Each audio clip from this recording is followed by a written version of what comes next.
Maricel Soriano dumalo sa Senate hearing walang alam sa leak PDEA report. Disclaimer, ang mga larawan o video na mapapanood nyo ay hindi pag-aari ng uploader. Ito ay ginagamit para sa isang impormasyon, credits to the owners. Hello guys, sobrang init nga nitong issue na ito na kung saan itong si actress na si Maricel Soriano ay dawit dito nga sa investigasyon about sa pag-leak ng mga dokumento ng Philippine Drug Enforcement Agency or PDEA na di umano'y involvement nila ni Pangulong Ferdinand Marcos Jr. sa illegal na droga nga. Sa ikalawang public hearing ng Senate Committee on Public Order and Dangerous Drugs kaugnay sa PDEA leaks ngayong Martes nga guys, May 7 ay nausisa ang aktres ng committee chair na si Senator Ronald Bato de la Rosa ang tungkol sa naturang dokumento nga. Sa mga nag-viral na dokumento na nagdadamay sa pangalan mo, sa tingin mo ba may katotohanan ang mga nasabing dokumento? Tanong nga nito ni Senator de la Rosa kay Miss Maricel. Ayon sa aktres, wala raw siyang alam tungkol sa mga kumakalat na dokumento ng PDEA noong 2012 kung saan sinasabing kasama raw niya si Pangulong Marcos na gumagamit ng illegal na drugs sa kanyang condo unit sa Rockwell sa poblasyon Makati City. Ang ni Miss Maricel Soriano, unang-una po, hindi ko po alam ang tungkol sa dokumento. Nalaman ko na lang yan nung pinakita sa akin dahil hindi po ako nagbabasa ng mga ganyan. Wala po akong alam, lahad pa nga nitong si Maricel.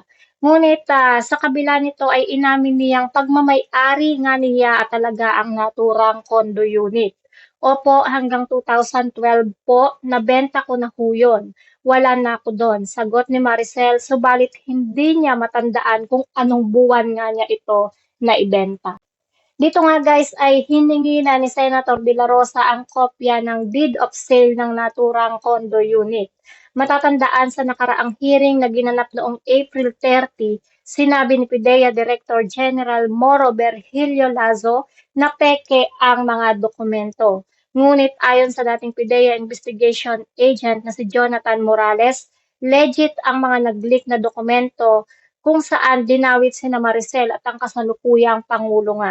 Subalit guys, nang matanong naman si Pangulong Bongbong ukol sa issue ay tumawa nga lamang ito. Dahil nga dyan guys, is muli na namang naungkat ang kontrobersyang kinasangkutan ng veterang actress noong 2011 na kung saan dininay nga niya ang pang-alegasyon na nambubugbog nga siya ng dalawang kasambahay noong June 2011.